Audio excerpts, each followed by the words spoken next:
안녕하세요. 저는 70대 여성인 청취자입니다. 오늘 저는 이곳에 제 한풀이를 하고자 나왔습니다. 제게 생겼던 그 사건 이후로 항상 가슴이 꽉 막힌 것처럼 답답하거든요. 그런데 어디다 말할 곳이 없어 항상 제 가슴에 썩히며 지냈습니다. 이 일에 대해서 알고 있는 친척 언니와 동생들에게 말을 하면 같이 울어주고 절 위로해 주겠지만 이런 무거운 이야기는 왠지 더 가까운 사이인 사람들 앞에서 하기가 좀 그래요. 오히려 아예 모르는 사이인 사람들 앞에서 하는 게 마음이 편할 것 같은데 또 아무나 잡고 얘기할 수 있는 내용은 아니라서 이제까지 답답하고 무거운 가슴을 가지고만 다녔네요.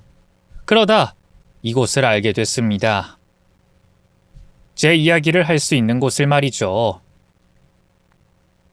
저에겐 이곳이 드넓은 사막의 오아시스 같은 존재예요. 아주 오랜 기간은 아니지만 그동안 속풀이를 할 곳을 찾고 있던 제게 말입니다. 제가 여러분께 설명할 사연은 제 가족 이야기인데요. 저와 제 아들에게 찾아왔던 사람이라고 할 수 없는 존재에 대한 이야기입니다. 그러면 지금부터 제 가슴속에 있던 이야기를 해보도록 하죠. 저와 남편은 서로에게 의지하며 잘 살아가던 부부였지만 그런 저희에게도 한 가지 걱정이 있었습니다. 부부 금슬이 나쁘지 않았음에도 저희 부부에게는 오랫동안 아이가 없었거든요. 자식 낳아 기르는 다른 집 부모들을 부러워만 하던 저희는 아이를 애타게 기다렸습니다. 하지만 아무리 노력해도 아이는 쉽게 찾아와 주지 않았어요. 어디 문제가 있는 것도 아닌데 왜 이렇게 소식이 없는지. 저는 매달 마음을 졸이며 우리 부부에게도 소중한 아이가 찾아와 주길 기다리고 있었죠. 그러고도 혹시 정성이 부족한가 싶어 치성까지 드리면서 오매불망 기다리던 아이였는데 그러던 어느 날 드디어 우리 부부의 간절한 기도에 응답을 받은 듯이 귀한 아들이 찾아와 줬습니다. 오래 기다린 만큼 귀한 자식이었기에 저희 부부는 온 정성을 다해 아들을 키울 수밖에 없었습니다. 버릇없어지면 어쩌나 걱정하면서도 해줄 수 있는 건 다 해줄 정도로 저와 남편은 하나뿐인 아들을 지극정성으로 키웠죠. 어찌나 귀했는지 저는 제 목숨보다도 아들이 귀했어요. 그렇게 모자람 없이 애지중지하며 키운 아들은 다행히도 저희의 노력을 알아주는 것처럼 키운 보람이 있게 잘 자라줬습니다. 어릴 적부터 워낙 순하고 말 잘 듣던 아들이라 별 걱정이 없었지만 남들은 한 번이라도 반항하고 달라진다던 학창 시절에도 큰 문제 없이 지나가 줬거든요. 공부만 열심히 하면서 남들 다 겪는 사춘기도 한 번 없이 언제나 부모 말에 순종하며 정말 속 한 번 썩이지 않던 아들이었어요. 그런 아들은 대학에 들어가고 직장 생활하면서도 자기 앞가림 잘 하며 걱정시키지 않더니 어느 날에는 참한 며느리까지 데려와 저희를 기쁘게 해줬습니다. 아들이 데려온 며느리는 아들처럼 순하고 착한 좋은 아이였어요. 참 끼리끼리 만났다 싶을 정도로 두 사람은 잘 어울렸고 저희는 반대할 일 하나 없이 아들의 결혼을 반길 수밖에 없었죠. 그렇게 저희 부부 품을 떠나 가정을 꾸린 아들은 시부모를 깍듯하게 모시는 착한 며느리와 눈에 넣어도 아프지 않을 손주까지 품에 안으며 저희 부부는 아들 덕분에 노년의 행복을 충분히 누리며 지내고 있었죠. 그렇게 손주의 귀여운 재롱을 보며 이대로 행복한 노후를 누리며 지낼 줄 알았던 어느 날 저는 오랜 지병을 앓고 있던 남편을 갑작스럽게 먼저 떠나보내야 했습니다. 그동안 고생 많이 했던 남편이 이제는 저와 함께 여유를 누리다 가길 바랬지만 남편은 뭐가 그리 급한지 저를 두고 서둘러 가버리고 말았어요.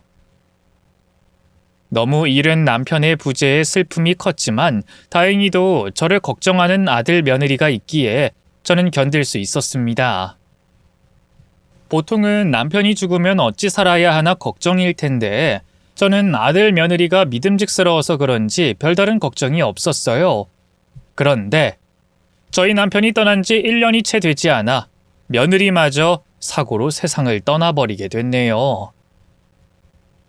갑작스러운 사고로 며느리를 떠나보낸 저와 아들은 그 충격이 클 수밖에 없었습니다.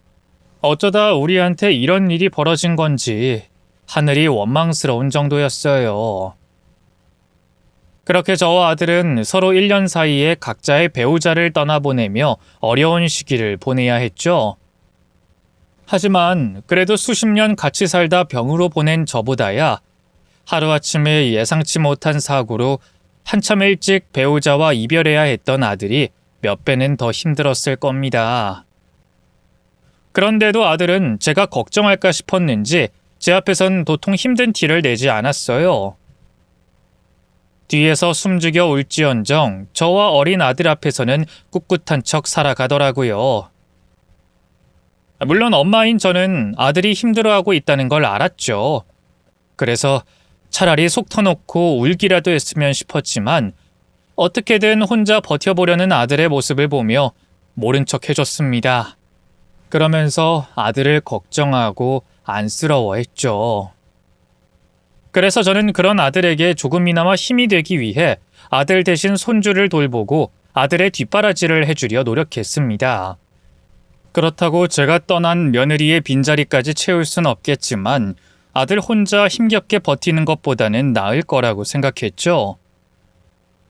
그나마 나라도 있어서 얼마나 다행이냐 생각하며 저는 아들에게 도움이 되고 싶었습니다. 하지만 시간이 점점 흐르며 이대로는 안 되겠다는 생각이 들더라고요. 기댈 곳도 없이 혼자 고생하는 아들을 지켜보는 것이 너무 버거웠거든요. 이 엄마한테라도 털어놓고 기대라고 하고 싶었지만 부모와 배우자의 역할이 다른 것을 제가 어떻게 모르겠어요. 아들에게는 지금 자신과 같이 걸어줄 동반자가 필요한 상황이었으니까요. 먼저 간 며느리에게는 미안했지만 엄마인 제 입장에서는 언제까지고 아들을 혼자 호라비로 둘 수 없는 노릇이었어요. 사별하고서도 한창 젊은 나이인 아들이 이대로 계속 혼자 지낼 수는 없는 것이고 아직 어린 손주를 위해서라도 저는 며느리의 빈자리를 누군가 채워줘야 한다 생각했습니다. 그게 저희 모두를 위한 일이라 생각했죠. 그래서 저는 아들이 새 장가를 들어 제대로 된 가족의 울타리 안에서 행복하길 바랬습니다. 그렇게 생각한 저는 아들과 어울릴 만한 여자를 찾아보기로 했지만 그것도 이 마음처럼 쉽진 않더라고요. 제 아들이 아무리 능력이 있다고 한들 사별한 전부인을 잊지 못하고 애까지 딸린 남자를 반길 여자는 많지 않았던 거죠. 물론 저도 전부 제 욕심인 것을 알면서도 저는 자식을 위하는 마음에 어떻게든 새 며느리를 기다리고 있었습니다. 하지만 아들은 재혼에 관심이 없어 보였고 그러는 사이 제 속은 타들어가기 시작했습니다. 그러던 도중 아들이 제게 조심스럽게 만나는 여자가 있다는 이야기를 꺼내더라고요. 어머니, 저 말씀드릴 게 있는데요. 사실 저 요즘 만나는 사람이 있어요. 뭐? 만나는 사람이 있다고? 그게 정말이니? 예, 어쩌다 보니 그렇게 됐는데 만난 지는 좀 됐는데 조금 더 진지해지면 얘기할까 하다가 그래도 어머니께는 미리 말씀드려야 할 것 같아서요. 아니 그동안 그런 얘기 꺼내도 별 생각 없어 보이던 애가 연애라니? 아무런 낌새도 못 느꼈는데 대체 언제? 아니지. 그래서 뭐 하는 사람이니? 괜찮은 사람이야? 그 여자도 네 사정 알고 있다니? 찬호 있는 것도 알아? 네, 다 알고 있어요. 저도 굳이 숨기면서 만날 생각 없고 애초에 제 사정 이해 못하는 여자랑 만날 수도 없잖아요. 그리고 어머니께서도 알고 있는 사람이에요. 그게 누구야? 내가 아는 사람이라니. 찬호 돌봐주러 오는 찬호 선생님이요. 그동안 누군가를 만나는 낌새도 없던 아들이 갑자기 그런 얘기를 하니 당황스러웠지만 누구보다 제가 기다리던 일이었기에 좋은 일이라 생각했습니다. 그런데 그 대상이 저희 손주를 돌보던 보육교사라고 하더라고요. 그 여자는 저도 이미 몇 번 만난 적이 있었죠. 손주를 돌봐주러 집으로 찾아올 때 몇 번 만나고 둘이 얘기를 나눈 적도 있었거든요. 그때는 이렇게 될 줄 모르고 손주 봐주는 선생님이 순하고 밝은 사람이라는 생각만 했는데 제 아들과 둘이 이런 관계가 되었다니 얼떨떨하기만 했습니다. 물론 제 입장에서는 아들이 누구라도 만났으면 싶었으니 반대하거나 싫은 건 아니었고 또 그 아가씨도 만날 때마다 제게 좋은 인상이었기에 괜찮은 사람이라 생각했지만 저희 아들보다 한참 젊은 나이가 마음에 걸리더라고요. 아직 결혼도 안 해봤을 아가씨가 애딸린 남자랑 연애를 한다니 이러다 괜히 우리 아들만 상처받는 게 아닐까 불안했어요. 겨우 몇 번 얘기해 본 게 전부라 그 아가씨를 잘 알지도 못하고 그 아가씨 마음을 제가 알 길이 없으니 그쪽에서 저희 아들과의 관계를 얼마나 진지하게 생각하는지 몰랐거든요. 거기다 아무래도 손주가 있는 상황이다 보니 저는 저희 아들이 괜한 연애 노름을 하기보다는 같이 가정을 꾸려나갈 만한 여자와 진중한 만남을 하길 바랬습니다.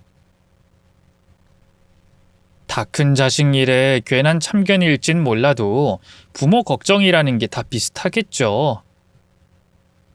그렇게 저는 온갖 걱정을 하고 있었지만 아들에게 그런 말을 할 수 없었습니다.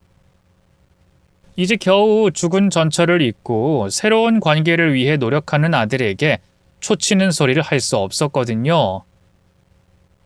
게다가 저희 아들이야말로 진중한 성격이었기에 알아서 잘 처신하리라 생각하며 아들의 연애를 두고 보기로 했습니다. 그러면서도 저도 내심 궁금은 했던 탓에 아들과 연애한다는 그 여자를 자꾸 자세히 지켜보게 되더라고요. 아무래도 아들이 만나는 여자한테 관심이 없을 순 없잖아요. 그래서 그 아가씨가 손주를 봐주러 올 때마다 조심스럽게 지켜보게 됐는데 제가 아무리 눈치껏 한다고 해도 그쪽에서 모를 리가 없었겠죠.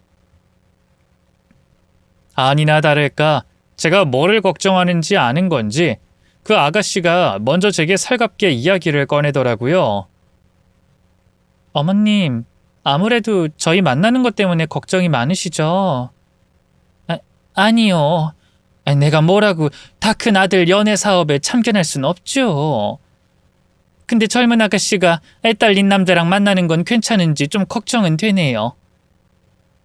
괜한 참견이다 싶겠지만 우리 아들이 워낙 상처가 많은 아이라서. 부모 마음 이해하죠? 그럼요. 저도 어머님 마음 충분히 이해해요. 저도 정훈 씨 사연 모르는 것도 아니고 또 정훈 씨한텐 찬호까지 있잖아요. 어머님이 충분히 염려하실 만한 부분이시죠. 그래요. 나도 그게 제일 걱정이거든요. 애가 아무리 어리다 그래도 이 집 드나들면서 자꾸 보다 보면 두 사람 사이 눈치챌 수도 있을 거고 혼란스러울 수 있을 것 같아서. 아이 가르치는 사람이니 내가 무슨 걱정하는지 알겠죠? 그럼요. 저도 충분히 이해하고 있습니다. 근데 어머님, 저도 찬호 걱정 많이 해요. 꼭 정훈 씨 때문이 아니더라도 찬호는 저한테 소중한 아이고 찬호에게 괜한 상처 주고 싶지 않거든요. 정훈 씨에게도 마찬가지고요. 그래서 저도 가벼운 마음으로 정훈 씨 만나고 있는 건 아니에요. 어머님 입장에서는 제가 정훈 씨에 비해 어리고 경험이 없어서 당연히 염려되시겠지만 저도 최대한 믿음 보여드리려 노력할 테니까 예쁘게 봐주세요. 그렇게 막상 깊은 대화를 해보니 젊은 아가씨가 나이에 비해 아주 진중하고 속이 깊더라고요. 애 딸린 우리 아들 만나주는 것만으로도 감지덕지해야 할 제 상황에 괜히 아들 손자 걱정하며 나무라는 듯 하는 말에 상처받을까 싶었는데 그런 제게 되려 제 마음을 충분히 이해한다며 먼저 말을 꺼내주는 것이 참 고마웠습니다. 그러면서 우리 아들이나 손자를 소중히 생각해주는 모습들을 보니 우리 아들이 그 아가씨를 왜 좋아하게 됐는지 알 것 같더라고요. 그렇게 그 아이의 신중하고 성숙한 모습에 저는 조금씩 불안감을 지우고 금세 그 아이에게 호감을 가지게 됐습니다. 한번 마음을 열어서 그런 건지 그 후로는 뭘 해도 예쁘고 좋아 보이더라고요. 특히나 제 아들과 손주에게 잘하는 모습이 고마웠는데 그날 후로는 저한테까지 애교 있게 굴며 자라니 예뻐할 수밖에 없었죠. 그 정도로 속이 깊은 걸 보니 둘이 같이 살아도 괜찮겠다 싶더라고요. 그렇게 진지한 만남을 이어가던 두 사람은 결국 부부의 연을 맺게 됐습니다. 저는 나이도 많고 아이까지 있는 제 아들을 받아준 새 며느리에게 고맙고 미안했지만 그래도 제 마음에 드는 좋은 며느리를 얻게 되어 참 다행이다 싶었죠. 그렇게 결혼을 한 뒤에도 며느리는 참 잘했습니다. 바쁜 저희 아들 내조에 열심을 다하면서 전 며느리가 낳은 손주까지 자기 자식처럼 아끼며 보살피더라고요. 그것만으로도 충분히 고마운데 며느리는 그걸로 모자라 저에게도 며느리 노릇을 잘하려 했어요. 평소에도 혼자 지내는 저를 걱정하느라 매일같이 안부 전화에 선물들을 보내고 저를 불러서 식사 대접도 자주 해주었죠.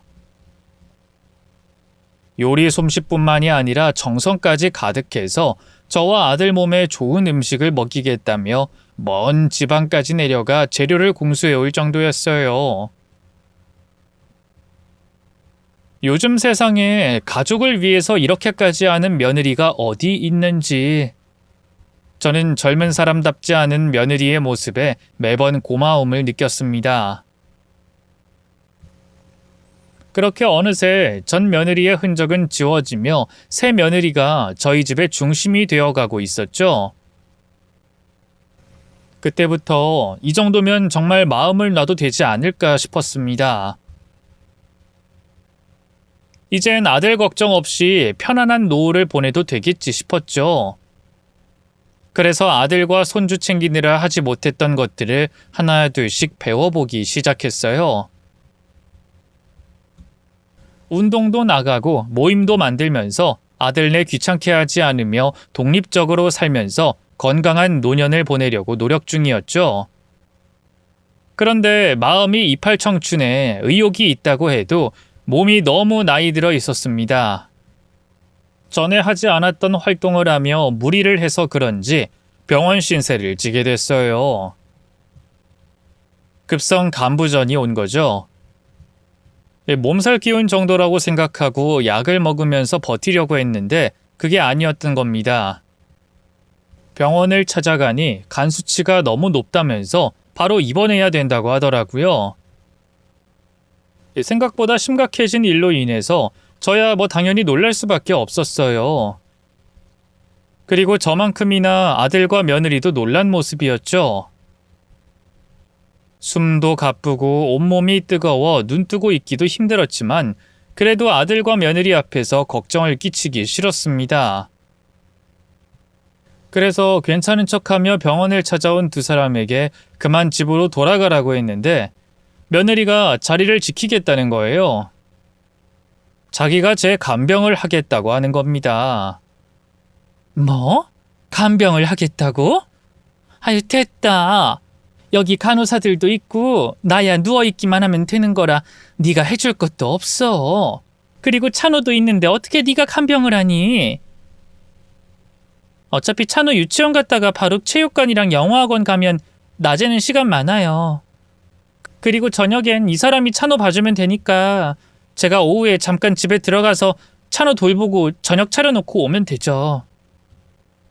제가 알아서 병원이랑 집을 왔다 갔다 하면 되니까 너무 신경 쓰지 마세요. 어머님 옆에 간병할 사람 하나 정도는 필요해요. 간호가 사소한 것까지 챙겨주진 않잖아요. 또 제가 어머님 곁에서 말벗 해드리면 좋고요. 난 괜찮다. 간병할 사람 필요하면 전문 간병인 불러도 되고 심심하면 내 친구들 불러도 되니까 너는 네 남편이랑 찬호만 신경 써. 안 그래도 집안일 하느라 정신도 없을 텐데 뭐하러 사서 고생을 하니? 제가 어머님 직접 보살펴야 마음이 편해서 그래요. 어머님 급성 간염이라는 말 듣고 제가 얼마나 놀라고 자책했는데요.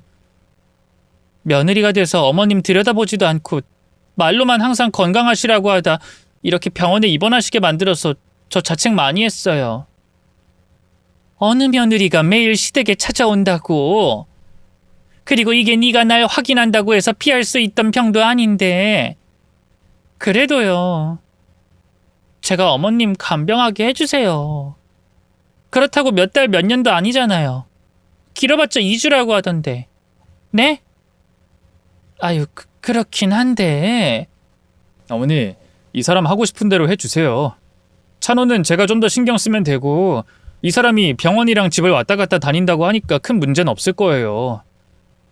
아니, 나야 늙은 어미 때문에 너희들 괜히 귀찮게 만드는 것 같아서. 아유, 그래 알았다. 둘 다 이렇게까지 말하는데 이걸로 고집 부리는 것도 할 짓이 아니지. 그럼 내가 우리 며느리 간병 고맙게 받으마. 자식들에게 민폐를 끼치는 것 같아 한사코 며느리의 간병을 거절했지만 결국은 아이들의 고집을 꺾을 수 없었습니다.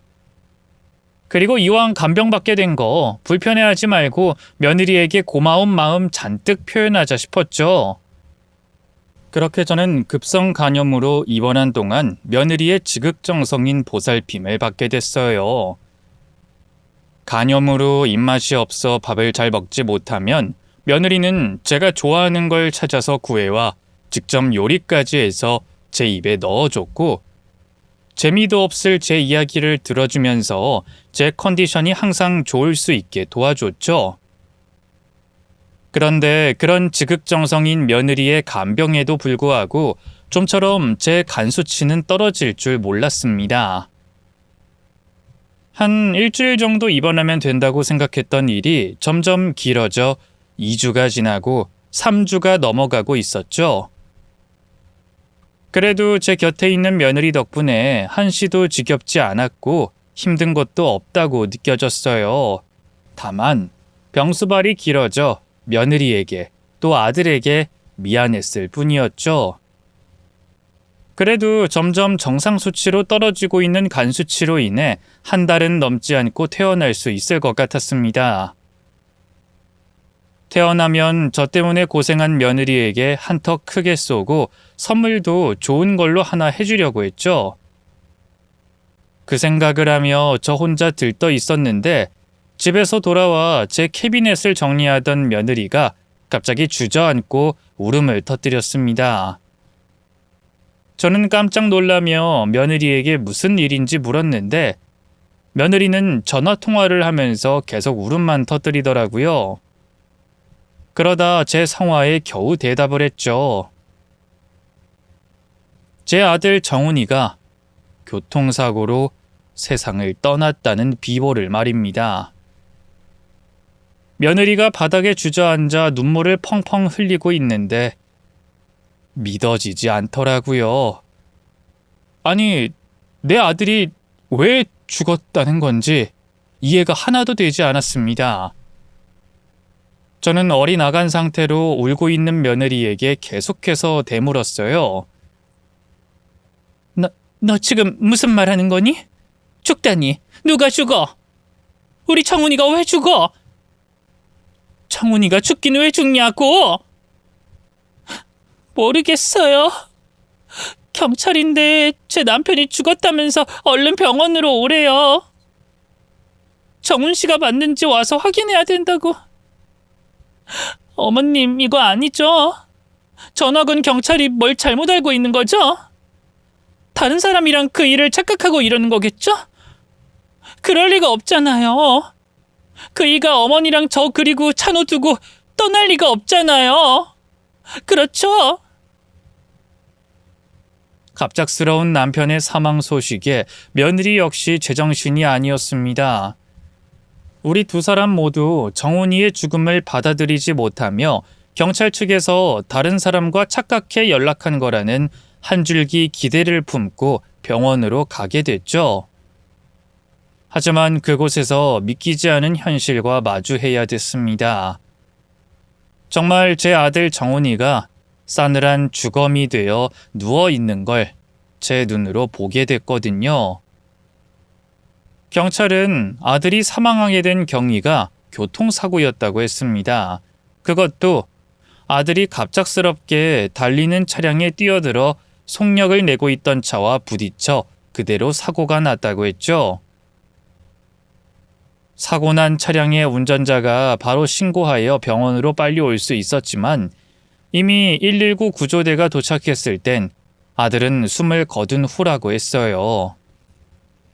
그러며 저와 며느리에게 아들이 극단적인 선택을 할 조짐이나 원인은 없냐며 물어보더라고요. 절대 그런 일은 없었어요.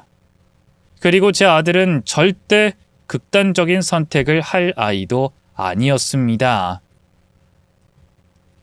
그래서 더 아들의 죽음을 부정할 수밖에 없었던 거예요. 그런데 저희가 사고가 아니라며 현실을 믿지 못하자 경찰들은 사고 차량의 블랙박스를 확인했다고 했습니다. 제 아들이 차도로 뛰어들었다고 했죠. 확인을 더 해봐야 하겠지만 이 사고 차량 블랙박스를 보면 아드님께서 사고 차량이 피할 사이도 없이 차도로 뛰어든 게 맞습니다. 그래서 저희가 조심스럽지만 극단적 선택을 할 이유가 있을지 여쭤본 거고요. 이 사고 차량 운전자분이 아드님과 구면도 아니고 개인적인 원한을 가질 이유도 없는 분이라 이 새로운 사실이 나오지 않는 이상 아드님의 극단적 선택으로 결론 날 것 같습니다. 뭐 자세한 건 서에서 조금 더 알아보겠지만 유가족분들께서도 극단적 선택에 대해 부정적으로만 생각하지 마시고 혹시 사건에 도움될 만한 것들이 있으면 연락 주시길 바라겠습니다. 그럼 자세한 말씀은 어차피 사고 차량 운전자분과 조율해야 할 것도 있을 테니 서에서 하는 걸로 하겠습니다. 가슴이 도려내지는 것 같았어요. 그리고 분명 텅 빈 가슴 같은데 계속 누군가 난도질하는 것처럼 찢어지게 가슴이 아팠습니다. 방금 전까지만 해도 아픈 몸을 빨리 회복하려고 작은 움직임도 조심하던 저였는데 주검이 된 아들 시신 앞에서는 현실을 받아들이지 못하고 찢어질 듯한 고통에 몸부림을 치게 됐죠.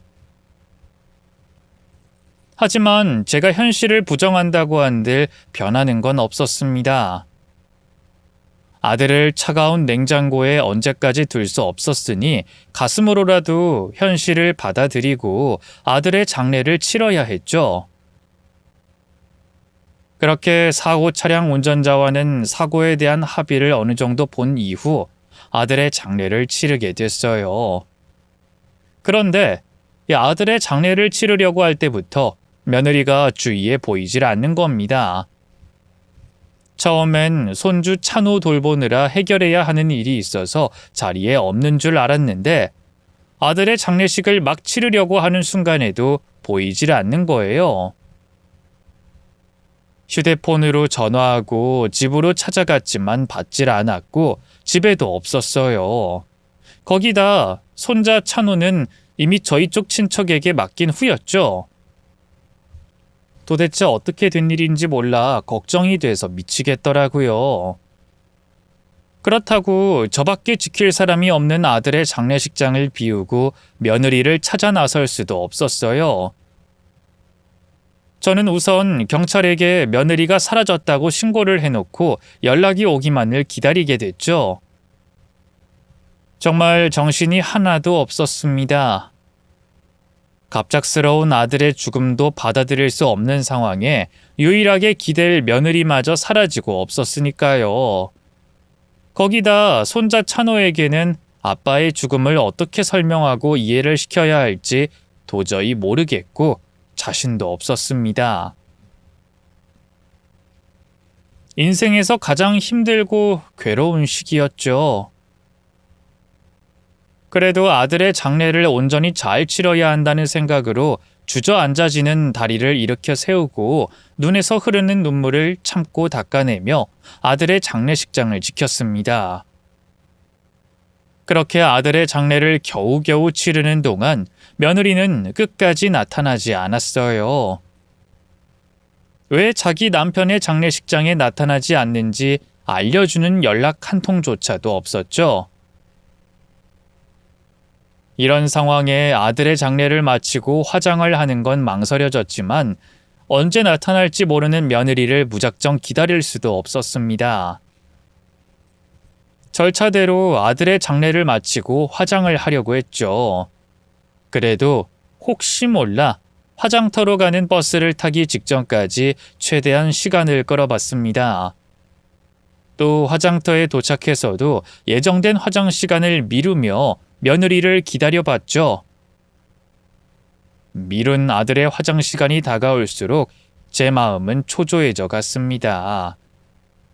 초조한 나머지 건물 밖으로 나가 며느리가 오고 있진 않을지 목이 빠지게 내밀고 기다렸죠. 그런데 그때 한 남자가 제 곁으로 뛰어왔습니다. 그리곤 숨도 고르지 않은 채 제게 황당한 이야기를 했어요. 아들 시신을 화장하면 안 된다면서 말이죠. 저기, 신정훈 씨 어머님이 맞으시죠? 아드님 화장하면 안 됩니다. 지금 화장터 직원한테 당장 멈추라고 하세요. 네? 누구세요? 그리고 그쪽이 뭔데 제 아들 일에 이래라 저래라 하는 거예요? 누군데요? 제가 다 말씀드릴 테니까 우선 아드님 화장부터 멈추자고요. 우리 아들 아직 화장하기 전입니다. 아직 며느리가 도착을 안 해서요. 근데 대체 누구냐고요? 누군데 저희 아들 일까지 간섭하려고 해요? 그리고 무슨 일 때문에 이러는 건데요? 며느리요? 지금 신정훈 씨 아내인 그 여자를 말씀하시는 겁니까?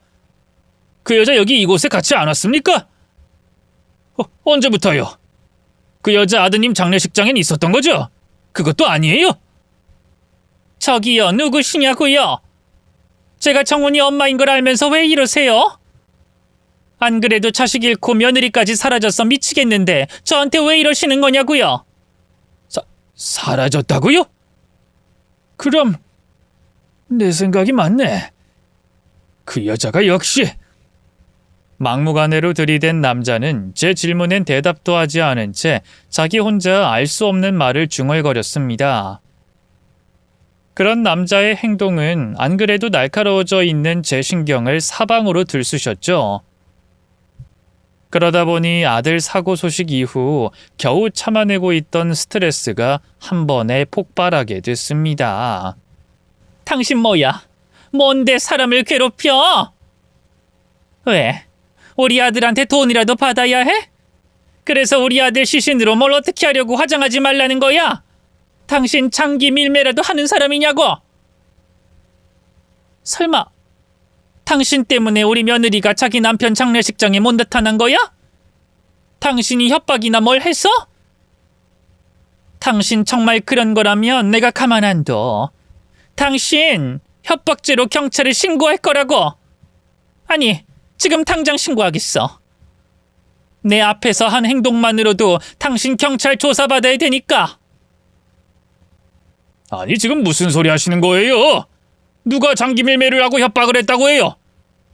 신정훈 씨 때문에 여기까지 왔구만. 당신 며느리가 지금 뭔 짓 하는지 알아요? 그 여자가 신정훈 씨한테 무슨 짓 했는지 아냐고요? 헛소리 마음껏 하세요. 경찰서 가서도 똑같이 할 수 있나 보자고. 아이 진짜. 지금 당신 며느리 도망쳤거나 도망치려고 준비 중일 거예요. 그 여자 그쪽 가족들이 알고 있는 그런 여자 아니라고요. 지금 이러고 있을 때 아닙니다. 신정훈 씨의 억울한 죽음 밝히려면 이러고 있을 때가 아니라고요. 뭐라고요? 내 아들이 억울한 죽음을 당했다고요?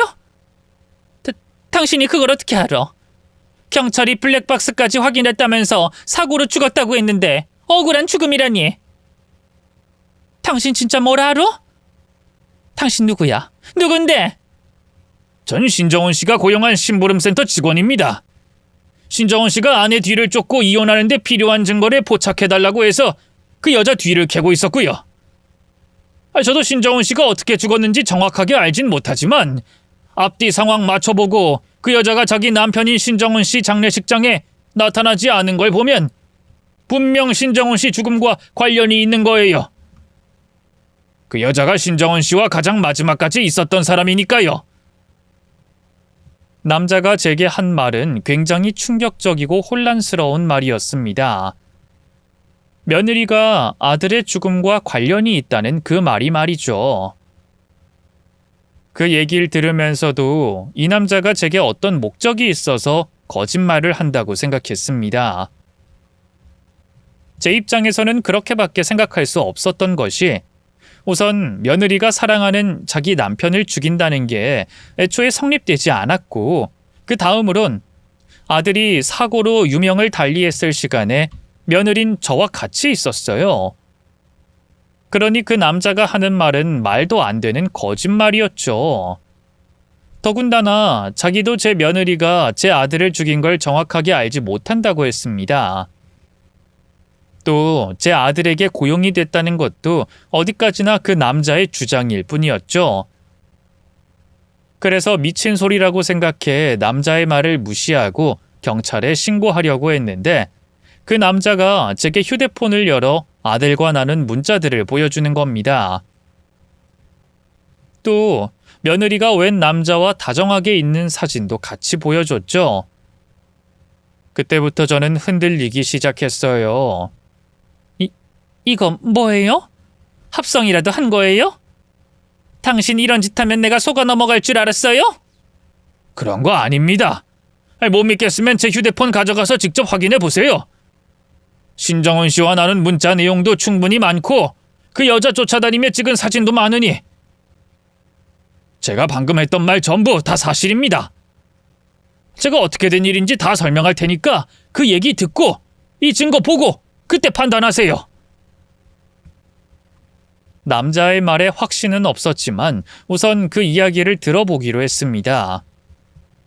나중에 혹시 모를 후회라도 하고 싶지 않았으니까요. 그렇게 남자가 제 아들과 며느리에 대해서 알게 된 과정에 대해 듣게 됐죠. 신정훈 씨는 저를 만나기 전에 이미 자기 아내의 과거를 다 캐고 난 후였습니다. 어떤 일로 자기 아내를 의심하게 됐던 것 같은데 그런 일이 반복되면서 직접 확인을 했던 것 같아요. 그래서 아내 뒤를 쫓고 과거를 파헤쳐보다 알게 된 거죠. 아내가 자신에게 고의로 접근했다는 걸 말입니다.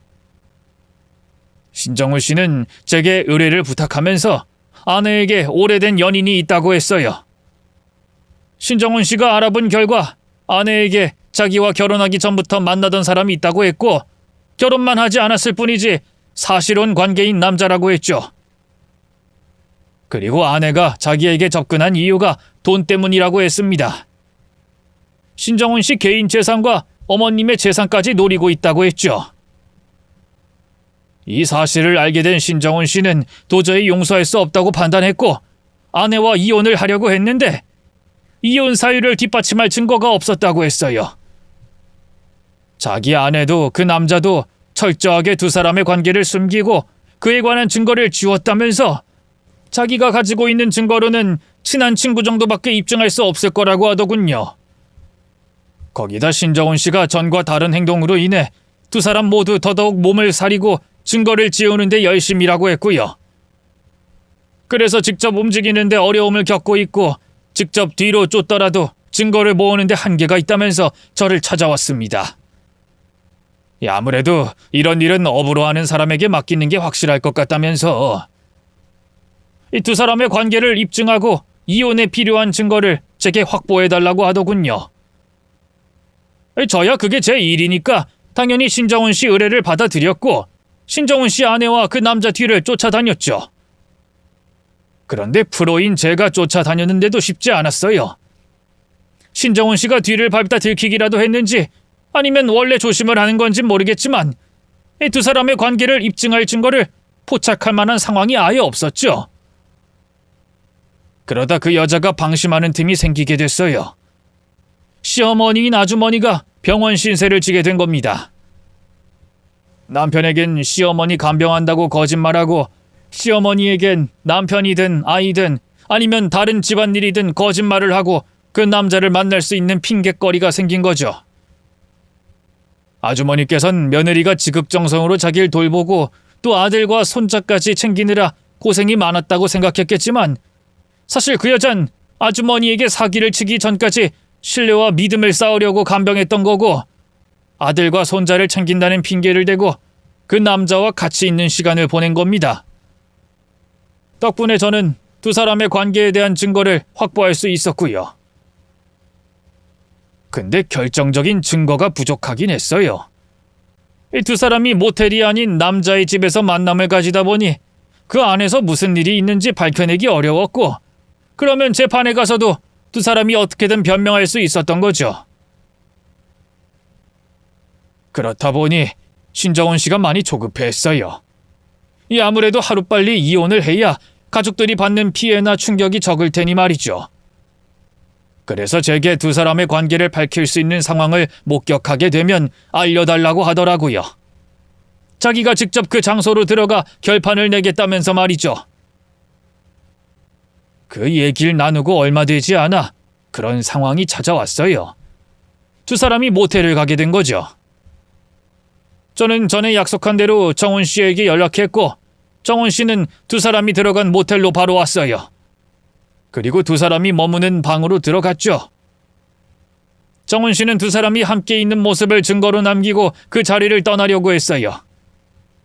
그 자리에서 다투고 따질 수 있었겠지만 정훈 씨 목적은 하루라도 빨리 그 여자와 이혼하는 거였기 때문에 아마 끓어오르는 화를 참아내면서 돌아섰겠죠.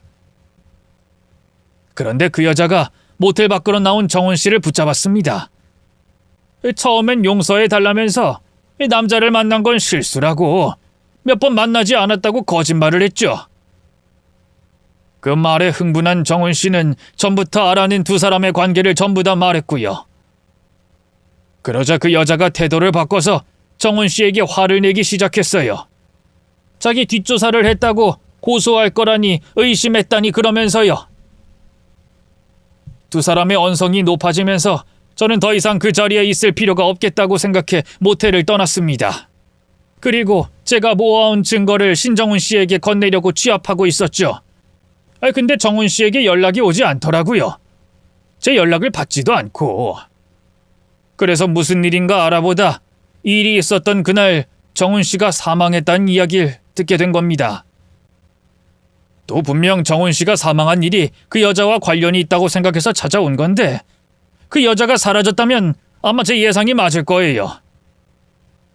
어떤 상황이었든 정훈 씨 사망하는 그 사건에 그 여자가 개입됐을 겁니다. 어서 그 여자를 찾아야 돼요. 자기 남편 장례식장에 나타나지 않은 걸 보면 분명하다고요. 너무 충격적인 이야기라 온전한 정신으로 남자가 한 말이 거짓인지 진실인지 판단할 수 없었습니다만 말의 앞뒤가 다 맞아떨어지긴 했어요. 거짓말로 말을 지어낸다면 그렇게까지 줄줄 읊을 수 있을까 싶더라고요. 그리고 남자가 제게 거짓말을 해서 얻는 이득이 뭐가 있을까 싶었습니다. 남자가 제 아들을 차로 친 사람이라면 죗값을 줄이려고 거짓말을 한다고 생각할 텐데 그것도 아니었으니까요. 무엇보다 남자가 제게 내밀었던 아들과 나눈 대화와 사라진 며느리의 행방이 남자의 말이 진실일지도 모른다는데 무게를 실어줬죠. 며느리를 의심하게 됐던 저는 급히 아들의 화장을 취소하고 경찰에 신고하게 됐습니다. 그리고 그 남자를 붙잡고 제게 말해줬던 것처럼 경찰에게도 증언해달라고 부탁하게 됐죠. 남자는 고심 끝에 제 부탁을 들어주기로 했어요. 그렇게 아들의 화장을 치르다 말고 아들의 죽음을 다시 조사하게 됐습니다. 그 결과 아주 충격적인 진실이 드러나게 됐죠. 남자의 말대로 아들의 죽음은 며느리와 직접적으로 관련이 있었어요. 제 아들을 죽인 살인범이 그년이었으니까요. 아들 죽음의 진실은 며느리의 자백을 통해서가 아닌 모텔 근처의 한 CCTV로 밝혀졌습니다. 아들이 며느리 손에 죽었던 그날의 사건을 재구성하면 아래와 같았어요. 심부름센터 직원이던 그 남자가 모텔을 떠난 뒤 아들과 며느리는 한참 동안 다툼을 이어갔습니다. 이 목소리가 모텔 CCTV에 담기지 않아서 서로 어떤 대화를 나눴는진 모르겠지만 아들은 그 자리를 떠나려고 했고 며느리는 아들을 붙잡는 모양새였죠. 그러다 결국 아들이 며느리를 바닥에 뿌리치고 모텔 밖으로 떠났어요. 거기까지가 모텔 CCTV에 찍힌 영상이었고 그 다음 아들이 담긴 CCTV는 근처 주물 공장의 CCTV였죠. 집으로 가려고 했는지 아니면 혼자서 생각할 시간이 필요했는지 아들은 골목길을 걷고 있었습니다. 그런데 어딘가에서 나타난 며느리가 아들 뒤에서 돌로 머리를 가격했어요. 아들은 그대로 그 자리에 쓰러졌고 쓰러진 아들은 움직임이 없었습니다.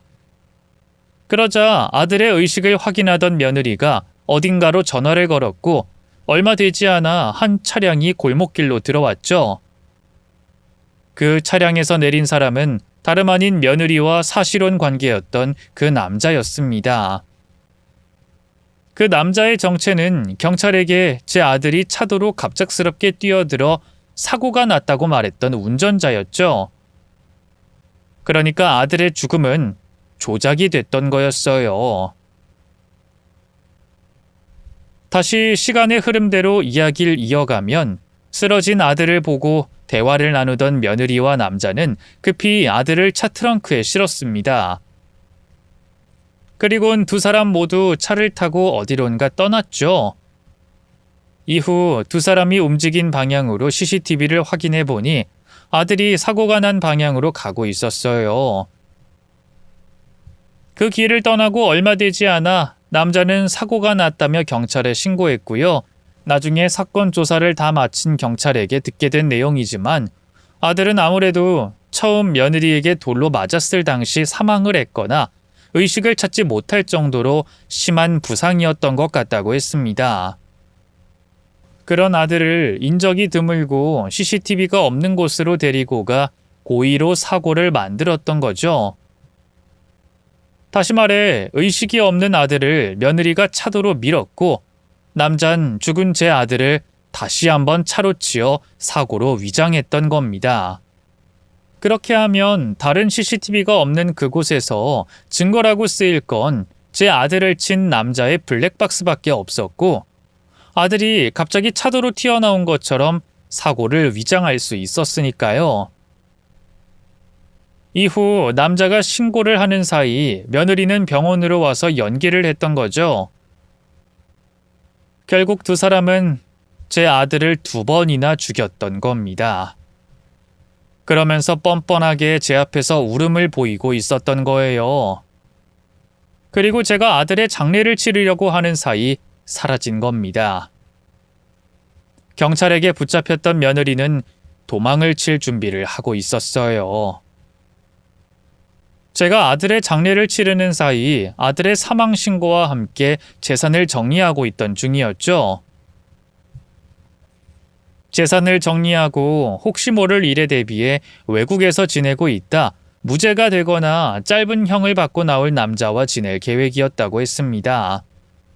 저와 제 아들을 감쪽같이 속인 것도 모자라 아들을 2번씩이나 죽이고 또 도망가 죄책감 없이 사실혼 관계인 남자와 행복한 앞날을 그렸다는 진실에 저는 분노할 수밖에 없었습니다. 며느리와 그 남자 모두 특수상해치사로 처벌받을 거라고 긴 형을 살게 될 거라고 했지만 겨우 그 정도의 처벌만으로 부족하다 싶었어요. 그래서 저는 아들이 받았을 고통을 조금이라도 되갚고자 며느리에게 직접 복수를 하기로 결심했죠. 마지막 재판이 열리던 그날, 며느리에게 엄한 처벌이 내려지길 바란다는 말을 하던 도중 제가 며느리에게 달려들었던 겁니다. 저는 며느리에게 달려가 며느리를 안고 귀를 깨물었어요. 그리고 제 몸과 며느리의 몸이 하나가 될 만큼 꽉 껴안고 절대로 놓아주지 않았죠. 당연히 법정 내에 있던 법정 경위들이 저를 며느리에게서 떼어내려고 했지만 저는 죽을 힘을 다해 며느리를 붙잡고 있었어요. 그러면서 며느리의 귀와 얼굴이 제 입에 닿는 대로 물고 잡아 뜯었습니다. 며느리가 언제 몇 살이 돼서 출소하게 될지 모르겠지만 제 아들을 죽인 년이 100년도 1000년도 아닌 고작 몇십 년밖에 안 되는 처벌로 과거를 세탁하고 살아가게 놔둘 순 없었으니까요. 평생 지워지지 않은 죄인의 낙인을 제가 직접 새기고 제 아들이 느꼈을 고통을 조금이라도 느끼게 해주고 싶었습니다. 법정 안은 며느리에게 달려든 저로 인해 엉망이 됐고 며느리는 고통스러워하며 소리를 질렀죠. 아, 내 귀! 아, 누가 여자 좀 말려봐요. 아, 뭐예요? 어서 말리라고요. 안 돼! 어머님, 얼굴은 물어뜯지 마세요. 제발요. 제가 잘못했어요. 제가 교도소에서 반성하고 진심으로 뉘우칠게요. 그러니까 제발. 너 같은 년 절대 안 뉘우치는 거 잘 알아. 뉘우칠 년이었으면 내 아들을 돌로 내려쳤을까? 정훈이 앞에 무릎 꿇고 빌었겠지. 거기다 도망갈 계획까지 세운 년이 반성은 무슨. 너 교도소에서도 얼굴 못 들게 해줄게. 니년 얼굴 죄다 물어뜯어서 평생 고개 못 들고 다니게 할 거야. 그리고 니년이 출소하는 날까지 내가 살아있다면 내 꼭 그날 교도소 앞으로 찾아갈 거다.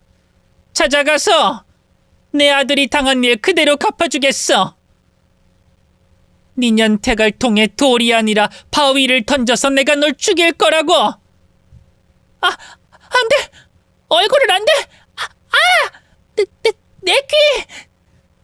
법정 경위들이 저와 며느리를 떼어냈을 땐 이미 바닥에 피가 흥건한 상태였고 며느리의 귀와 얼굴은 엉망이 되어 있었습니다.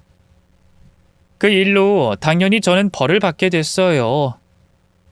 물론 아들 잃은 노모를 불쌍하게 여겨 이런저런 감경 사유로 받아야 할 처벌보단 덜 받게 됐지만 저도 징역 3개월이라는 형을 받게 됐습니다. 하지만 제가 한 행동에 후회하진 않아요. 물론 보는 시각에 따라 잘못된 방법이라고 생각하겠지만 저는 제 아들의 엄마로서 해야만 하는 행동을 또 그럼에도 아직 부족한 복수를 했다고 생각하고요. 그래서 제가 한 행동이 다른 사람 누구에게든 당당하지만 딱 한 명에게만 미안하고 또 미안합니다.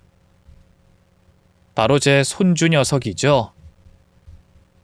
제 행동 때문에 손주 찬호는 새엄마에게 아빠를 잃은 상황에 유일한 보호자이자 기댈 수 있는 사람이던 저마저 징역살이를 하게 되며 친척들 손에서 3개월간 있어야 했거든요. 지금은 제가 손주를 키우며 지내고 있습니다만 아직 복잡한 어른들의 이해관계를 이해 못할 나이기도 하고 부모가 가진 지금 이 상황만으로도 감당하기 힘든 현실이기에 모든 일을 철저히 비밀로 하고 있어요. 아빠와 새엄마가 모두 사고로 세상을 떠난 줄로 알고 있고요. 이제 저는 복수도 뭐도 다 멈춰놓고 불쌍한 제 손주를 키우는데 온 정성을 다할 겁니다.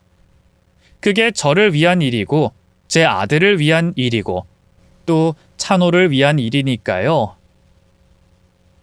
이렇게 제 이야기를 하고 나니 속은 시원한데 억울하게 세상을 떠난 제 아들이 사무치게 보고 싶어지네요. 또 우리 손주가 불쌍해 눈물이 나고요. 이러면 안 된다는 걸 알면서도 제가 더 강해져서 우리 손주 장성할 때까지 곁에 있어야 한다는 것도 알면서도 이 사람 마음이 참 마음처럼 되질 않네요. 이런 저에게 위로와 용기가 되는 말씀들 한 번씩 해주시면 감사하겠습니다. 그리고 아들에 대한 생각을 잠시 눈 돌릴 수 있게 재미나고 속 시원한 사연들 올려주시면 감사하겠네요. 그럼 늙은 노인네의 속풀이는 여기까지 하는 걸로 하겠습니다. 여러분의 무운과 건승을 빌겠고 항상 건강하시길 바라겠습니다. 제 얘기 들어주셔서 감사드리고 안녕히 계세요.